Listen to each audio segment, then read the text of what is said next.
Okay, we are live now. So we'll start with Kirtan and then we'll back to conversation. Thank you so much. Yes, Mother. So I'm just going to sing a little Maha Mantra. Okay, Mother. Hare Krishna, Krishna Krishna, Hare Hare,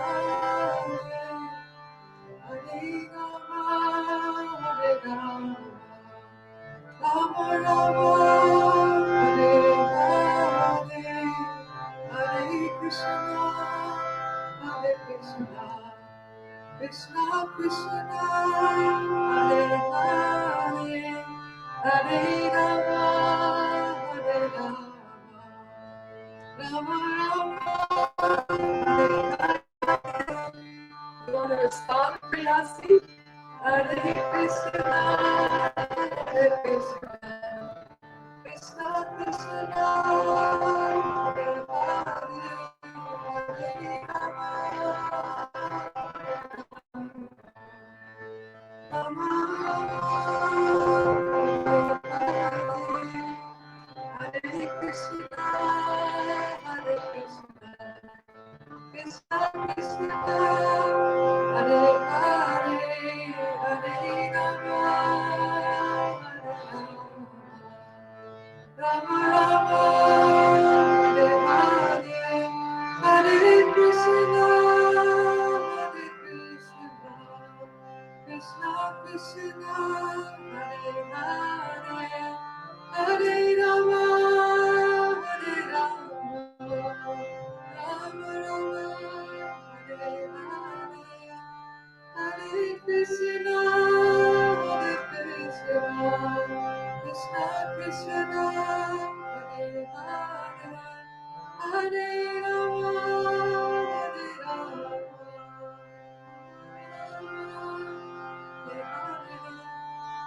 Hare Krishna, Krishna Krishna, Hare Hare, Hare Ram, Ram, Hare Hare.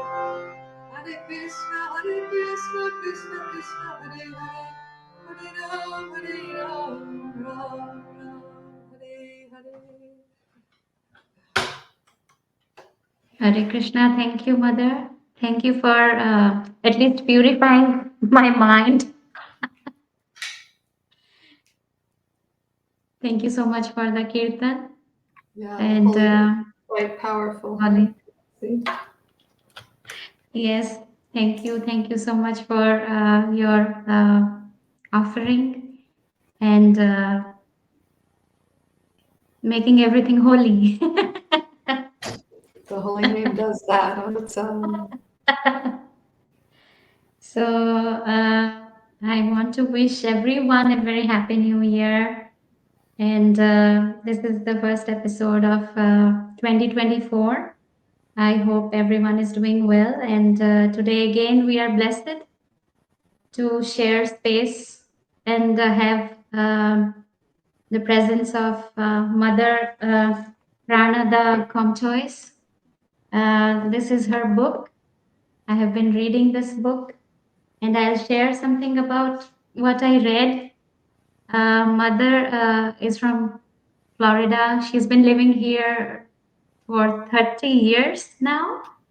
And I welcome you, Mother, to Holistic Conversation. Thank you so much for your time and presence. I'm really grateful. Thank you so much, Mother. We'd like to start the conversation by knowing something about you. Since we haven't really talked so much, I would like to know something about you and how spirituality happened and how writing of book happened. Okay. Well, I took up spirituality before I wrote the book, so maybe I should start there, right? Yeah. Yeah. From a young age, I was interested in finding a spiritual path, and I set out on a very determined search from a very young age, around 8. And I found the books of my spiritual master when I was 15, 14. Well, I first bought them when I was 13, but I didn't read them until at the end of my 15th year. And when I did read them, I had a very profound, transformative experience. And pretty soon after I read his two little books by him, I entered the ashram and was living like a contemplative monk-like life in an ashram for many years. And then I moved out of the ashram and worked. I was an entrepreneur and had a couple of businesses and have since retired. And I did many different services in my life to help with my spiritual master's mission. I distributed some of his books. I was engaged in management in different capacities. And while I was running my businesses, I would give donations and help with projects and sat on different boards and whatnot. And then I have been dealing with poor health for a while, but I was called about 23 years ago to see if we could get some books that were relevant and relatable to American audience about bhakti and somehow translated in a way that would be interesting and engaging and get the points across of the basic philosophy, but without being too just in a way that people could relate to. So I worked on a project to try to do that for a number of years, and that basically didn't go forward properly. So I resigned from that endeavor, that initiative. And then I tried to write, and I didn't know how to write, and I couldn't write, and then studied writing, and then I went on a long journey for about probably 5, 6, 7 years, learning to write and trying to find expression to everything that my spiritual master had taught me. And then by the will of the divine, I had some inspiration, and Wise Love, the first book, Wise Love, Bhakti, and the Search for the Soul of Consciousness, came out. I thought that would be the last book I ever wrote. I thought I had put everything in there that I could possibly. And then 2 more books came out after that, which was a surprise to me. I had no plan on doing them. But now there's the Bhakti trilogy, which is Wise Love, Bhakti-Shakti, Goddess of Divine Love, and Prema Kirtan, Journey into Sacred Sound. And what those are in terms of the Bhakti philosophy, Wise Love is an overview of a broad overview of the philosophy, theology, and how, especially a study of consciousness according to Bhakti-Vedanta theology. Then Bhakti-Shakti, I go a little further into the philosophy by discussing the 3 energies, the 3 primary energies of the Supreme, which is Bhakti-Shakti is actually, I'm using that term for a Sanskrit term called Svarup Shakti, which is the internal potency, intrinsic potency of Krishna. Then there's Maya Shakti, the external potency, which is this world. And then there's Jiva Shakti, which is the finite living entities, ourselves, souls, spiritual beings. And in that book, I discuss what is our relationship with these 2 other primary energies. We know something about being in the material world because here we are, and here's our relationship with it. And I wanted to point out that we can have another relationship with the internal potency of Krishna. And each one of those potencies has a goddess that is embodies those energies. So we have, on the spiritual side, we have Sri Radha, and in the material world, we have Maya Devi. So I discuss the energies, the goddesses that are in charge of them, our relationship with them, what our potential is in a spiritual pursuit beyond, our current material conditioning. And then the final book, Prema Kirtan, deals with what's called a primary anga, or the limb of bhakti, which essentially means the primary or main practice for engaging in bhakti spirituality. And that kirtan also refers to not only public kirtan with many people involved in call and response, but also private kirtan, which is called japa, where we use a rosary and do mantra meditation individually, right? So Yes. in Prema Kirtan, I describe the kirtan as a yoga practice, not just a musical entertainment, but what it offers us, what sacred sound offers us, and how the Absolute communicates with us through the ears as the primary method of connection at this stage of our awakening, our development, our spiritual awakening. And yeah, I also point out that, I use that title specifically, Prema Kirtan, because there are many kirtans, but not all of them lead to an end goal called prema, which is divine love of God. Kirtans can just be music and really have no goal in mind. And then there's kirtans that can be targeting liberation as an end goal, which is self-realization.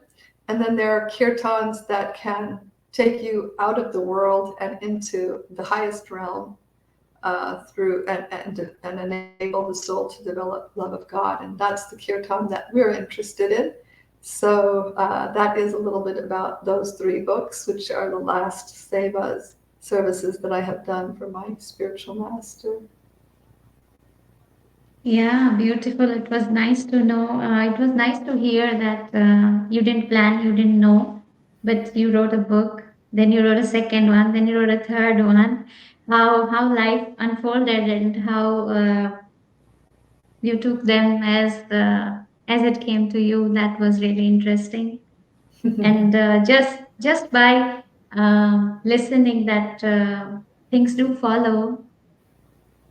If you follow, things do come.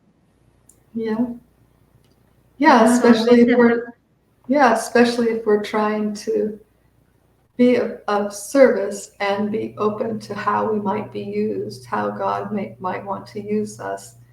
But that means setting aside personal motives and personal desires.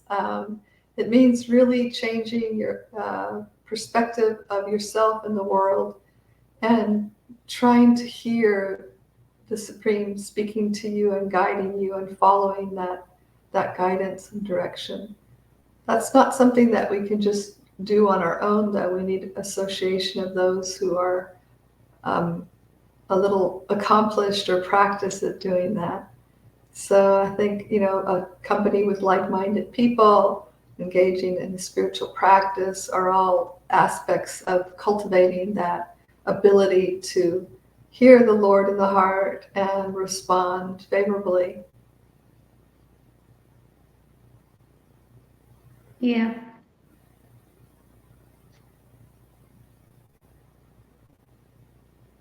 Is your screen frozen? Yeah, I can hear you now. Yeah. Yeah, that's very interesting. I think that is how that is a way of being conscious, so that you understand how what is coming to you and how you are going to be engaged in the Yeah, process. well, and that happens only if we want to be engaged, right? I mean, many people don't want to have anything to do with engagement in God's service, and they're not listening. They don't care to hear.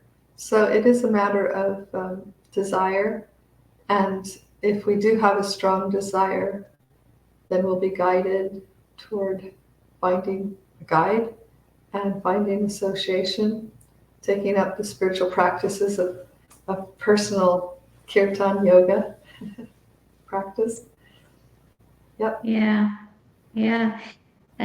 That's really, I don't think I should use the word interesting. It is more interacting with the consciousness and the path, with your desires and with your willingness. Can I also say willingness, or is it like free will? Well, it's a matter of using free will, but it's a willingness to be used in God's service as opposed to your own plans and your own desires, right? I mean, we are all so absorbed in what we want to do and how we want to do it. But if we set aside, I mean, if we have a particular inclination, just like you have an inclination to do this podcast, right? And so we have an inclination and we make that offering as service to the best of our ability. And on higher levels, we really do set aside our personal desires completely and pray that God use us in his service in a way that he wants. And he'll use our talents and abilities in ways that if we use them ourselves wouldn't have been as successful as when we become his instruments and allow him to work through us. At least we can try for that, right? Yeah, that's really nice to hear. And I also like the way you have compared like God's will and my will, my personal will, and the way you have related to both of the ways of relating to yourself and your higher self. The examples that I have read were just so simple, and it's not like big. It doesn't have to be really big. It's like in the small things you realize how you are being guided. Like, for example, you said you never knew that you were going to write a book. Mm-hmm. You were saying that I don't even know how to write a book, but then you wrote it. Mm-hmm. Yeah. Yeah, that was really a very fulfilling experience. Even if I'm listening to you, I feel that it is so holistic. I mean, there's no gap there uh, for anything else. Just like I just want to write it. I just want to do it. Yeah, well, I think that what it is that we are connected eternally with God, and we have forgotten that, and therefore we want to act on our own will and our own desires. But when we become aligned with God, we actually become happy. I don't know about you, Prayasi, but this world is pretty tough, and there's lots of challenges. Just like you said, you work with autistic children, so I can only imagine what kind of difficulties these living entities have who you're trying to help. But that's not just the children that you're working with. Even people who have health and money and family, they're facing so many difficulties. And so, you know, what it shows is that our own desires and running after our own idea of what will make us happy doesn't make us happy. Even if it looks like we have everything, we'll find that we're not happy. And therefore you have people with much money and they're running after more and more things because what they have hasn't made them happy. It hasn't satisfied them. And so when you turn over to God and you release those desires and chasing after them, you actually become happy, you actually become fulfilled because he is our source. He's from where we get our will, our intelligence, our nature as spiritual beings. All of this comes from a root source. And when we connect back with our root source, then we find happiness, real happiness. Because one of the things I've noticed is that people's definition of happiness isn't really happiness. And the sages and seers, they have a different definition of happiness. And their definition is, for something to be happy, it needs to be long term. It's not just flickering, like come and go, come and go, come and go, in between the long suffering. Happiness for the seers is not mitigated by suffering. It's just pure happiness, and it's a happiness of the soul on a spiritual platform, which means eternal, ever fresh, growing, engaging, charming, attractive. These different qualities that are natural to spirit are existing in the soul. And so when we act on the level of the soul in connection with God, then we find those real qualities of the soul that are currently not, we don't see them very often when we're only engaged in material pursuits. Yeah, that's so difficult to get that distinction and to rise up to that level of understanding. I would say faith. I see when you were talking about happiness. I see there's no insecurity and there's just faith.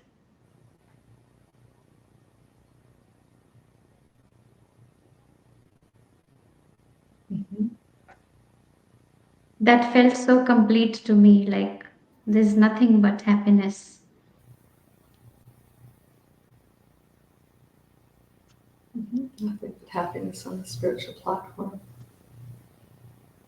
Whereas in other times, we are happy, but somewhere we are insecure, and there is so much of uh, other things going on which show up. But the way you defined happiness was like so solid and more so, there's a lot of faith in that happiness.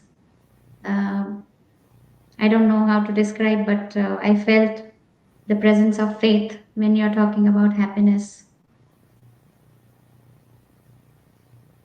Well, it does take faith in our higher self and our true self and our relationship with God in order to experience that happiness. So maybe it's in that sense that you were thinking of it.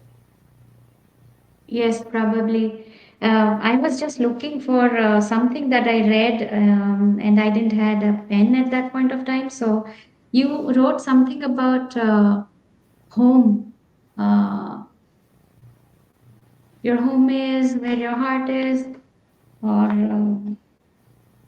that really resonated with me. And Well, I think I mentioned what I was mentioning is that we have a home, and it's an eternal home. It's not what we find here.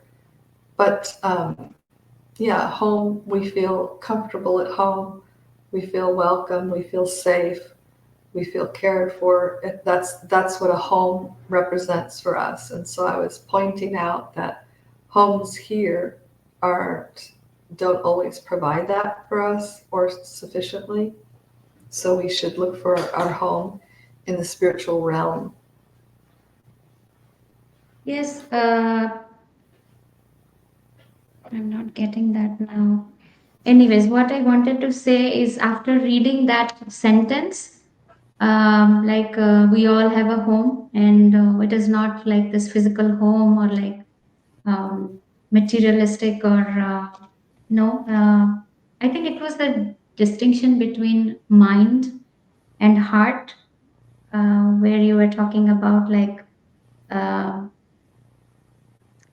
I really don't know. I'm like beating myself up on why I did not point out what I was reading, but it was something related to that, where you say, like, another way of saying this is when we know ourselves, we arrive home.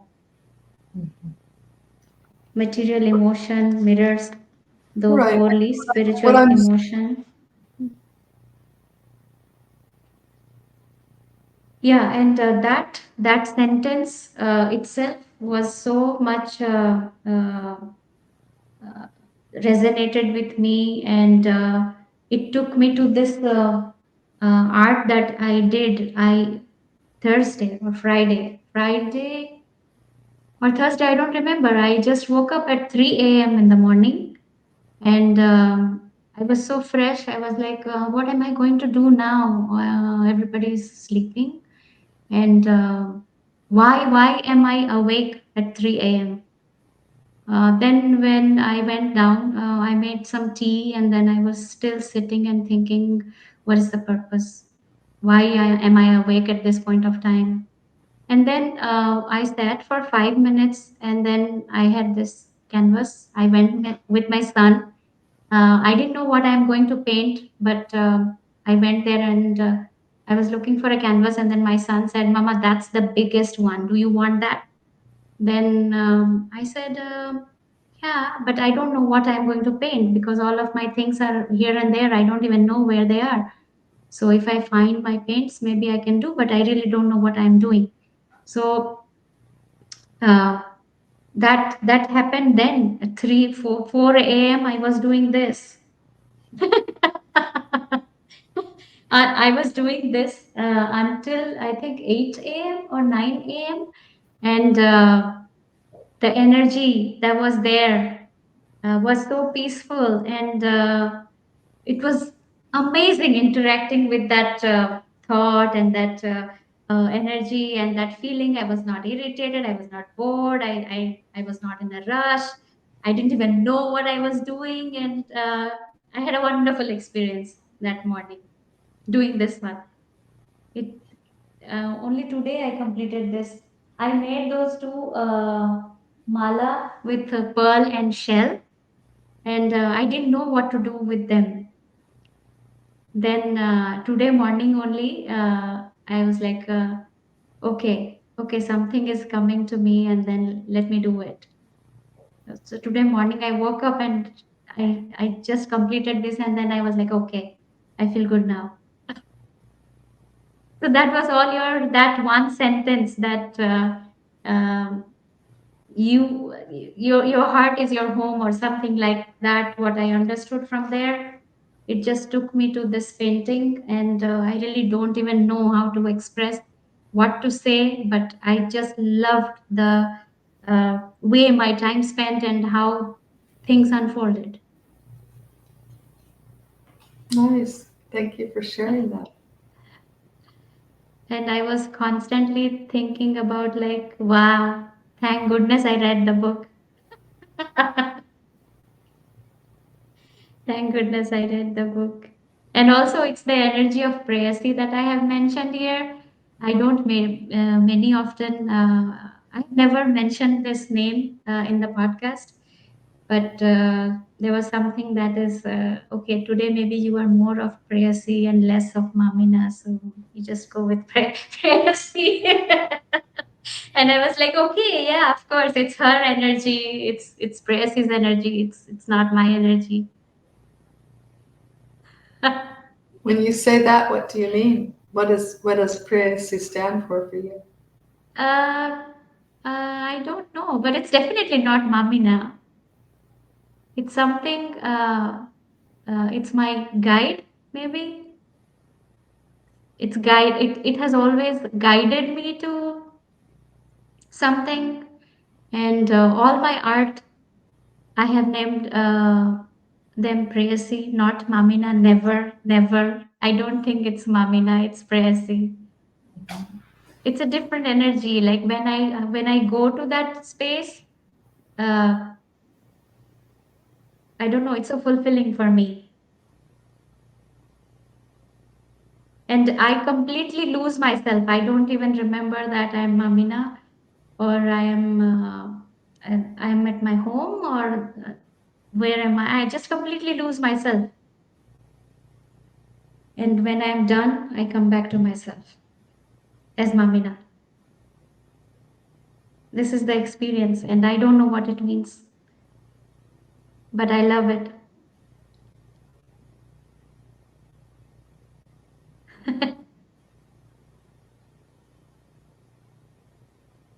that's how your book, your words helped me to find home. Maybe I find home when I'm doing my art. Maybe I'm at home. Yeah, that's one way to look at what home could be. The way I was trying to point out home in Wise Love is that home is when we come to know our true self, the spiritual being, which is not the body. It's not the identities that we have associated ourselves with based on the body, where I was born, what I do, who my family members are, who my friends are. That is an identity that's based in something that's completely temporary. And when we talk about home, we want eternal home, and we find eternal home when we actually connect with the self. That's not something that we can just do on a mental platform and just thinking about it. It actually is something that we reach through spiritual practice, and something that is an authorized spiritual practice, and something that we do on a daily basis, so that we can really uncover the true self under layers of misconceptions and false ideals, false loves, false understandings about the body and who we are. When we really do that, then we will come home. We will be home. And when self-realization also intrinsically includes realization of the Supreme, because we have an eternal relationship with the Supreme. We don't exist without relationship with the Supreme, who supplies all of our needs, supplies us with these bodies that we do have that are enabling us to engage in spiritual practices. They're a great gift. So if we embark on a journey of self-realization, we will also come to know the Supreme, just as sun. We know the sun rays because of the sun. Yes. And you have also written something that I really liked, where you are saying what you offer is only by your imagination, and especially your courage. Yeah, well, what I'm saying is you're limited. You're not limited to anything, and therefore you should think broadly about your spiritual prospects and what is possible to achieve in this life. Yes, and also, Mother, I read something about faith and not belief. I want to really know something about that. Well, in that chapter, I'm trying to explain that faith means trust. It doesn't mean just believing because someone tells you you're supposed to believe, but ignoring the intelligence and doubts that we may have. So we approach spiritual knowledge, we need to approach it with faith, but not blind faith, not just a belief because someone says. And the bhakti practice actually enables us to have an experience of ourself and the Supreme through a practice. And that experience is more powerful than theory or anything that we could, read in Shastra, because we have direct perception of the spiritual reality. And that's gifted to us through our endeavors in the spiritual practice.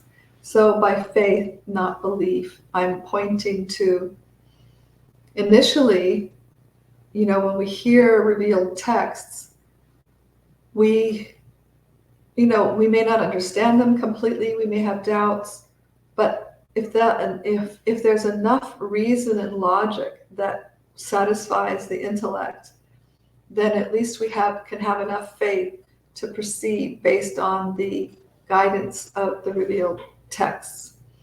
So the faith means trusting enough to set your foot on the path. We need that much trust, that much faith. And then we're guided by those on the path who are more advanced, by the sacred texts themselves, by ancient seers and sages, and by the experience of the practice itself, which is very unique to bhakti. You can't find that in other spiritual paths where you will have a personal direct experience of the Supreme to confirm the information that you're receiving.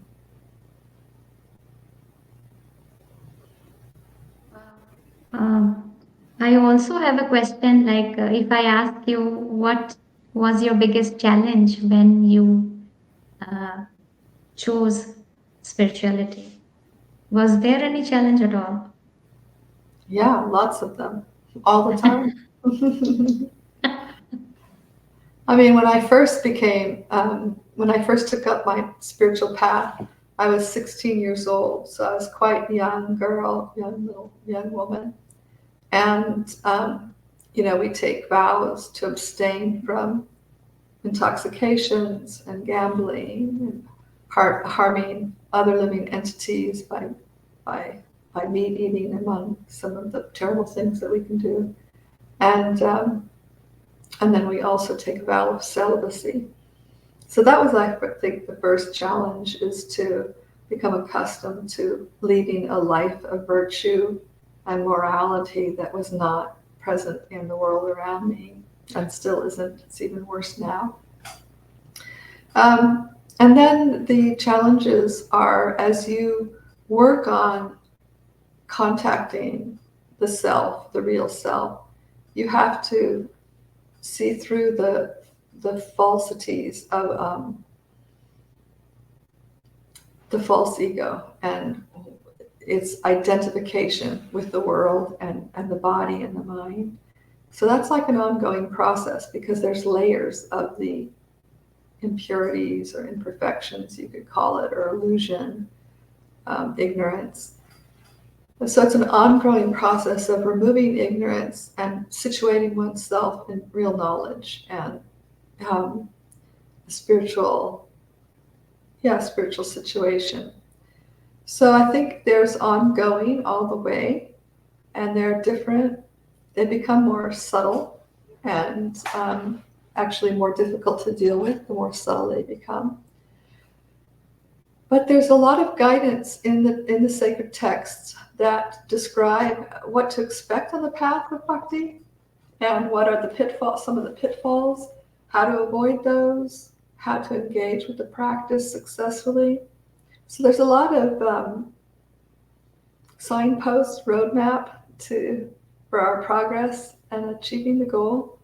So we have that, and then we have lovely company of people who are more advanced that are so inspiring, and when you see them, you just see, oh, this is my own potential. This is where I can go in spiritual life, this higher consciousness, a higher way of being, a more virtuous way of being, with kinds of qualities that are noteworthy and admirable in a human being.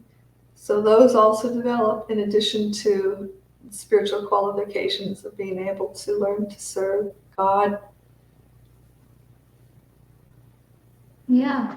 I have one question, like when you were saying knowledge and ignorance, how would you know what is ignorance and what is knowledge? You have to go to the revealed text, because with our own intelligence, our mind and intelligence is based on its material. Like we have a physical body, and it's made out of the elements of matter. So although the mind and intelligence are subtle, they are still made of a material substance, subtle but material. And that which is material cannot know anything about spirit, because it's completely ontologically different from spirit. So the way we can know spirit or anything about spirit, even as who we are, is by hearing from revealed text. It has to be the knowledge is descending. It comes to us by grace. It's not like I can on my own achieve an understanding of spirit, because the mind is not capable of understanding that. Now, when you hear the sacred text and they're reasonable and they're logical, then the intelligence can begin to understand some things about spirit. And then those things that it just can't understand, that are inconceivable, it learns through hearing from the revealed text. So we know the difference between spirit and matter, ignorance and illumination by hearing. And it has to be a kind of hearing that's different than the kind of studies we have in, say, universities, where you study the book and you listen to a professor and then you get an A and you pass the course and you're on, right? But in spiritual matters, that's not the way knowledge is revealed. Knowledge is revealed into a submissive, humble heart, inquiring seriously into the absolute, and approaching a guide, a teacher, a guru who is qualified to teach. Like, when we have professors in college, we don't pay attention to their moral character. A lot of them are debauchees, right? They're teaching these courses. But that's not the nature. In spiritual matter, we actually have to find somebody whose character and behavior is elevated to learn about transcendence. So there's several things to put in place: a proper teacher, a proper mood that we approach the teacher and the texts, and praying for grace.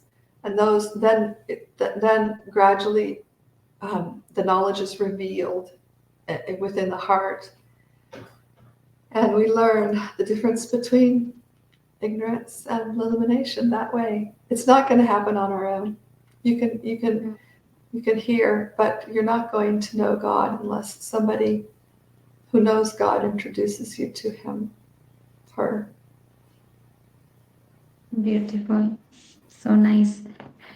Yeah, so the importance of guide and maybe Sangha, or you said like inspiring personalities, association, and so many other things. Those are also very, very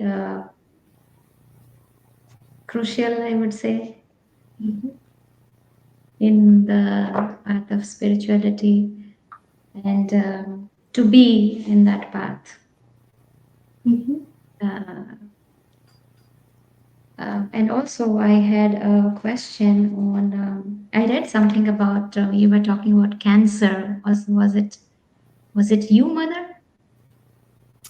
I'm not sure about that. I don't remember talking. I mean, in the book, I don't remember talking about cancer. I don't know. I did. Were you talking about your friend or someone who was having cancer? I need a little more hints. Yeah. And then how things unfolded, and I'm not remembering that in Wise Love.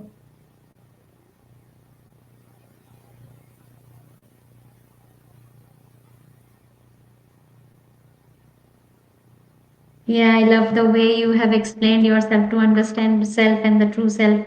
Like, I am from California. I live there. I am a Californian, but that is not actually my true self. The way you have experienced your true self, the journey towards your true self, that is very inspiring. And it's not like it's happening in a big way. It's like those little things and those little experiences and realization where you are walking the path to your true self. Would you like to talk something about that?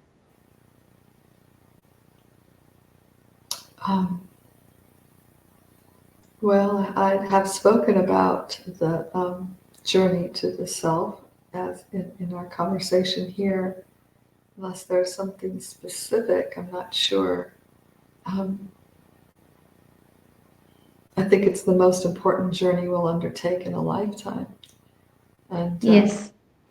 I don't think there's anything more important. And for those who aren't even interested in knowing their own self, it's quite a tragedy, isn't it? That they can live a whole life without using the human intelligence to inquire into what is beyond, that we see with the eyes. And there's so much more beyond. And there's so much potential that we have waiting for us if we would choose to really be Yes, serious about our life. yes, that is right. And yeah, I want to also know something about spiritual bypass. Nowadays, we hear a lot about it. And Well, how do we understand? my understanding, spiritual bypass means one who is using a spiritual practice to disengage as a human being, or not act with one's full humanity. So in other words, say that you have psychological problems and you, instead of getting therapy, you just engage in spiritual practice. So that would be an instance of spiritual bypassing, because the spiritual path, it can take care of many psychological problems, but it also isn't aimed solely at that. So if, for instance, we've had trauma in our lives, then we should see someone who has dealt with trauma in other people and help us release those memories, those misconceptions, those things that are creating obstacles on our spiritual path, right? So in that case, you would need to see a therapist in addition to your spiritual practices. If you're a well-balanced human being and can engage holistically in your nice word that you use in your conversations, but if you can engage holistically with other human beings in a kind, compassionate, empathic way, and in control of our 6 enemies, which are known as anger, envy, lust, greed, illusion. I don't remember the whole 6, but we are controlled by these enemies. So if we are able to conquer them through control of the senses and spiritual practice, then then you may not need counseling. And then that wouldn't be spiritual bypassing, because you are, acting in the world and engaging in relationships and with compassion and presence. So then, fully engaged in spiritual practices is no problem. It's not spiritual bypassing. And I think, although that is a genuine problem and something we should look for in our own practice, in our own life, I think it also can be misunderstood where you say, you're engaged all the time in spiritual practices. That's spiritual bypassing. No, it's not. Fully immersed in spiritual practices is not spiritual bypassing. It's just when it's lopsided, say, and you just have terrible relationships and your own psychology is imbalanced in some way. But otherwise, we want to come to the platform in this life where distractions of the world no longer pull on us, drag us into the material sphere, but we actually become elevated into a solid spiritual platform that is immovable and equiposed. So I wouldn't want to see that term or that concept, spiritual bypassing, to override what a genuine spiritual life is and how important it is. Yeah, beautiful. And sometimes, as you rightly said, like if someone is immersed in spirituality, that does not mean it is spiritual bypassing, but it depends on the person who is saying what is their knowledge, how is their knowledge limited. and how they're understanding the other person's situation. So it can be judgment as well.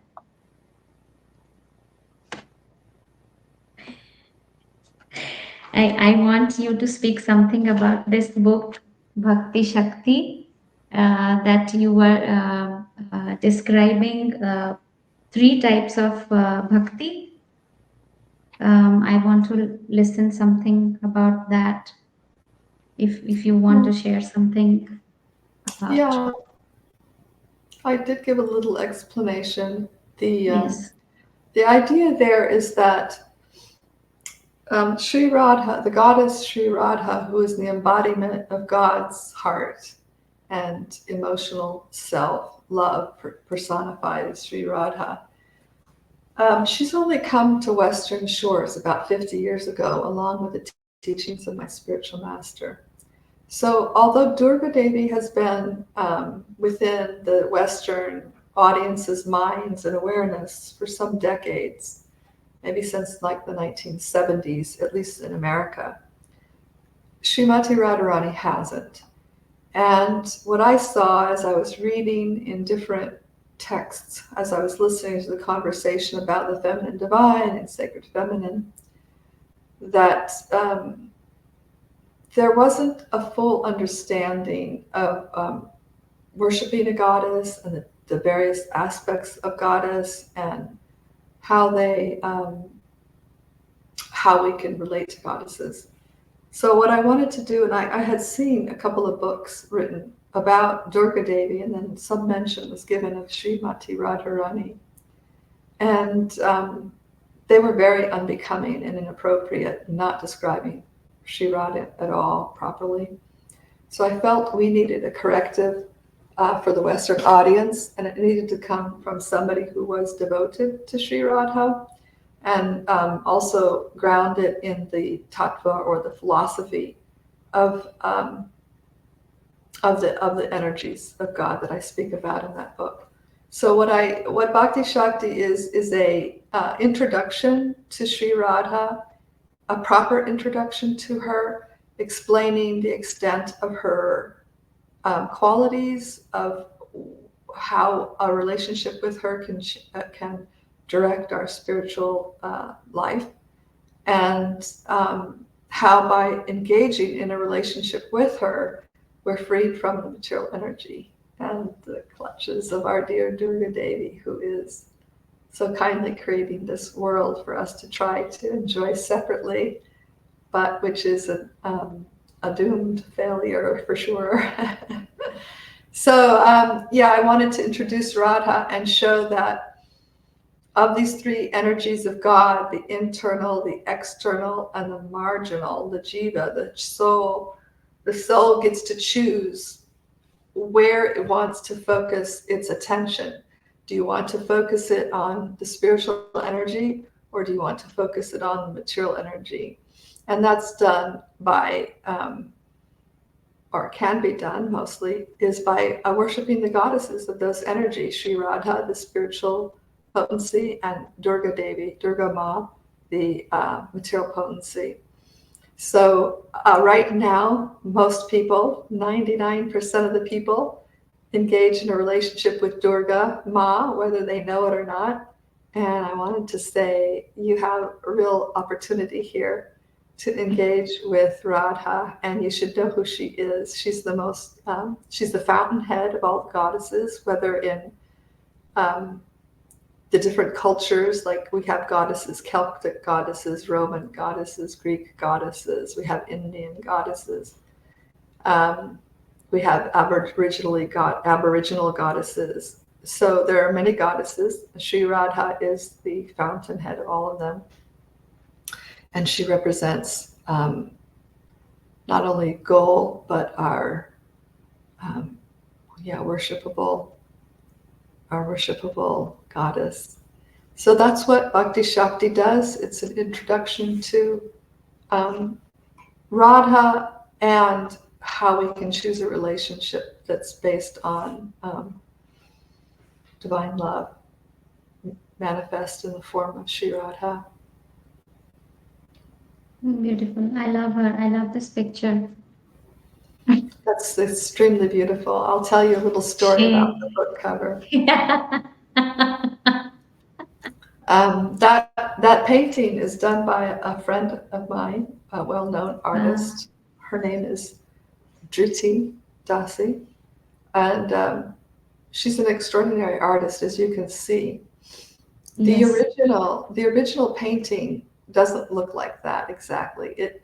She's the original painting. She's facing the opposite direction, and the background Okay. is very, very dark. It's this kind of like a moody painting that's Okay.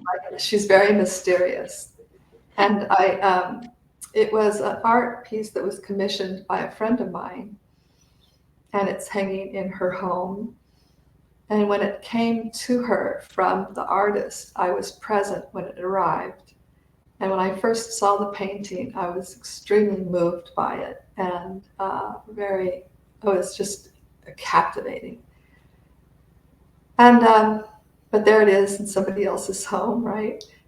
Um, and then when the idea to write Bhakti-Shakti came to me, I knew right away I wanted to use that picture um, on the cover of the book. But there were some obstacles to that, and it wasn't happening. And so I gave up the idea, and I went looking for other images. And then a friend said, "No, you should." She showed me that image. She said, "What about this one?" I said, "Yeah, that's the one I've always wanted. I wanted to put it on there." And then she negotiated with the artist to allow me to use it on the book. Now, what's interesting is that when I first saw the cover of this book before it was designed, I wanted to use an emerald green in the book because there are descriptions in the sacred text that describe when Radha and Krishna are together, her golden effulgence and his darkest The, effulgence create an emerald green. And so there's emerald green that surrounds them when they're joined. So I wanted emerald green on the cover so that Radha wouldn't be alone, but she would be with her beloved, even if he wasn't shown on the cover. oh, wow. But I didn't tell this to the design artist. I just gave her the Yeah. picture and I said, let's see what you do.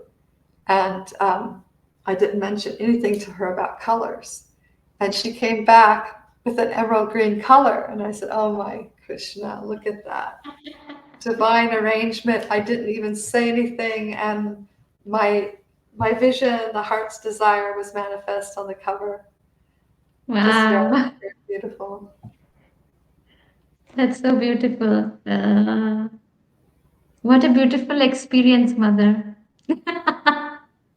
Yes, these are the kinds of communications we can have with our Supreme Friend when we are in tune with Him, taking shelter of Him, and Wow. trying to serve. Yeah, absolutely. I loved your sharing, and I would also like to know something about the journey into sacred sound, Prema Kirtan. So how did this happen? Like, did you already started liking Kirtan, or how did this happen? Well, of course, I've been engaged in Kirtan for 50 years, and the idea of the book came to me from a friend while I was visiting the holy Dham of Vrindavan in India. And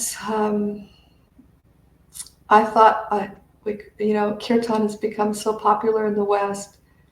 We needed some clarification about Kirtan as a yoga, and what it is actually, because a lot of people don't know what it is. They just have an experience in Kirtan. They become joyful. They feel like they feel the presence of the Supreme, or they have different insights actually in a Kirtan, but they don't know what Kirtan is. So I wrote that to explain what Kirtan is, the history of Kirtan. I go into depth about the nature of sound, both material sound and sacred sound, and its power compared to the power of the ears compared to the other senses. Specifically, that the ears can perceive feeling in sound and obviously knowledge and sound. So there's a lengthy chapter on that I find is really interesting. As I was doing the research, it's quite phenomenal about the nature of material sound, the power of sound, even material sound.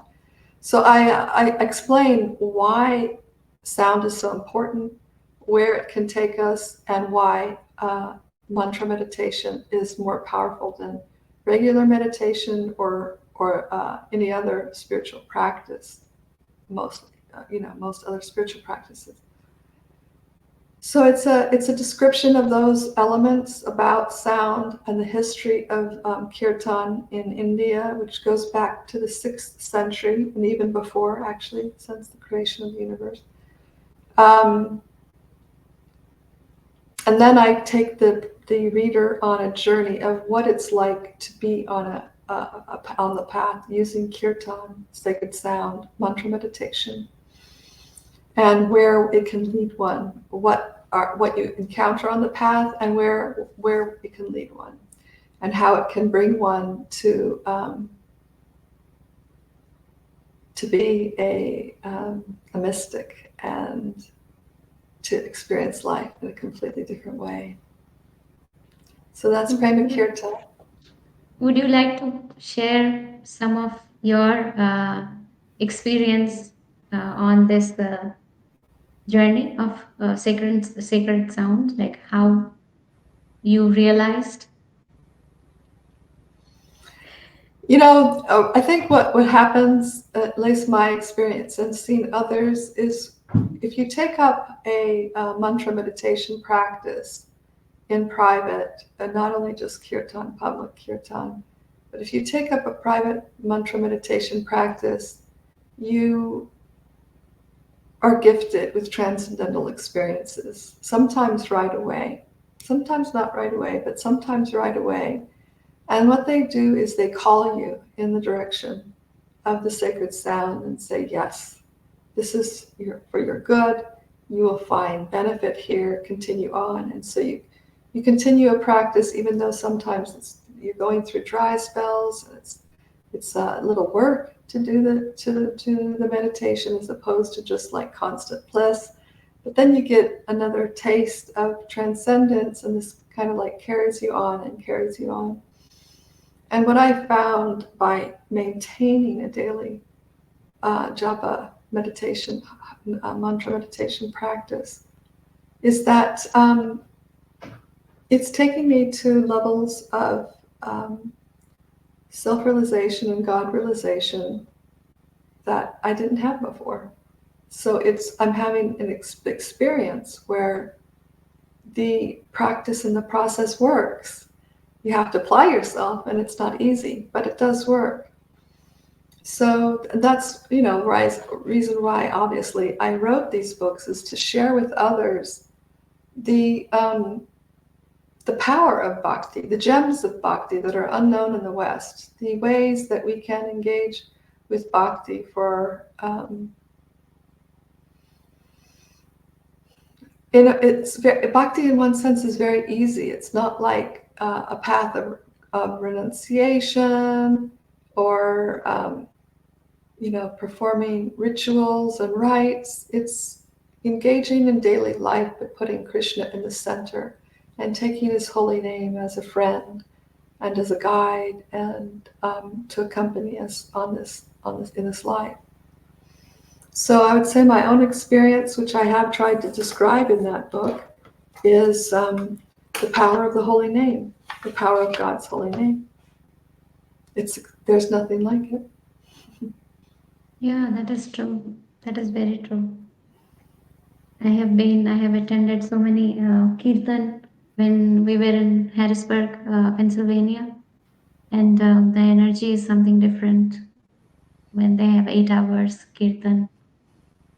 It's like you will never feel low, never feel down. You're always, I feel so held during Kirtan, like I'm connected. And everybody is just in the same energy. There's no difference. Yeah, if you can if you can participate by attentive chanting, then you actually can be situated on a spiritual platform, which means you encounter souls as they really are, which is a beautiful feeling of brotherhood, sisterhood.